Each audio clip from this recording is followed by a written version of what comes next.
రాన్ నారాయణ రాన్. ఒక విషయం మనమందరము గమనించి ఉండాలి. భారత్లో ఎన్నికలు జరిగే ప్రతిసారి అనేక ఖర్చులు అవుతాయి. ఇది జరగకూడదు. ఎన్నికలు ఒక్కసారి మాత్రమే జరగాలి. ఎన్నికల కోసం ప్రత్యేకంగా బడ్జెట్ తయారవుతుంది. కానీ ఆకాశంలో ఎప్పుడూ ఎన్నికలు జరగవు. అటవీ ప్రాంతాల్లో కూడా ఎలాంటి కమిటీలు ఉండవు. తారలు, నక్షత్రాలలో కూడా ఎన్నికలు జరగవు. ఈ విషయం భూమిపై ఉన్న 800 కోట్ల మందికి ఎప్పుడు అర్థమవుతుంది. ప్రతి దేశంలో వ్యక్తిగత హక్కులు ఉన్నందునే చాలా దేశాలు పరస్పరంగా యుద్ధాలు చేసుకుంటున్నాయి. ప్రతి దేశం తమను తాము గొప్పగా చూపించుకోవాలని చూస్తుంది.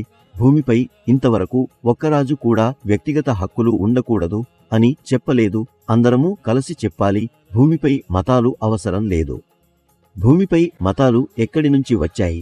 అవి ఆకాశం నుంచి రావు, సముద్రం నుంచి రావు, ప్రకృతి నుంచి కూడా రావు. భూమిపై ఉన్న మతాల అర్థదారులు, మతాధికారులు మతాలను ఏర్పాటు చేశారు. ప్రకృతికి మతం అవసరం లేని సందర్భంలో మనుషులకు ఎందుకు అవసరం? మనిషి మతంతో పుట్టడు. మనిషి శరీరం 5 మూలతత్వాలతో ఏర్పడింది. గాలి, నీరు, భూమి, అగ్ని, ఆకాశం. మనిషి ఈ అంశాల వలననే పుట్టాడు. మతం వాస్తవానికి వాదనాత్మకంగా ఉండాలి. ఒక దేవుడు సత్యమైతే మిగిలిన మతాల దేవుళ్ల అవసరం ఏమిటి? అన్ని మతాల దేవుళ్ళు ఒక్కటే కావాలి కదా.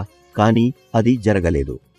భూమిపై వ్యక్తిగత హక్కులు ఉండవు అనే విషయం అమలు అయితే దొంగలు కూడా ఉండరు. మనిషి మానవ నిర్మిత మతాలను, కుల వ్యవస్థను తిరస్కరించని వరకు భూమిపై శాంతి సాధ్యపడదు.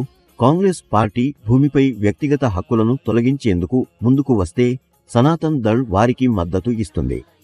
మనిషి మరణించిన తర్వాత అతని సర్వస్వం ఈ భూమిపైనే మిగిలిపోతుంది. ఆకాశం ప్రతి మనిషిని భూమిపై అతని జన్మ హక్కుతో పంపింది. మీరు మీ జీవితంలో రాన్ నారాయణ రాన్ అనే నామాన్ని జపిస్తే మీతో మంచి జరుగుతుంది. భవిష్యత్తులో మీకు ఎలాంటి సమస్యలు ఎదురవవు. ఏ రాజకీయ పార్టీ మంచి పార్టీ? ఏ పార్టీ ప్రజలకు మద్దతు ఇస్తుంది? మీరు ఏ పార్టీపై విశ్వాసం ఉంచవచ్చు? ఇవన్నీ మీరు స్వయంగా తెలుసుకోవాలి. తెలుసుకోవాలంటే ధ్యానం చేయాలి. ధ్యానం మీ జీవితంలో గొప్ప మార్పులను తీసుకువస్తుంది. రాన్ నారాయణ రాన్ అనే నామాన్ని నిరంతరం జపించండి. సరైన మార్గం మీకు స్పష్టంగా కనబడుతుంది. ఒక మత గురువు ప్రకృతిని బాగా అర్థం చేసుకోగలడు.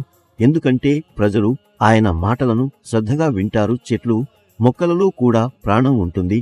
వాళ్లకు మనస్సు ఉంటుంది, ఆకలి కూడా ఉంటుంది. వారు ఒక్కచోటే నిశ్శబ్దంగా నిలబడి ఉంటారు.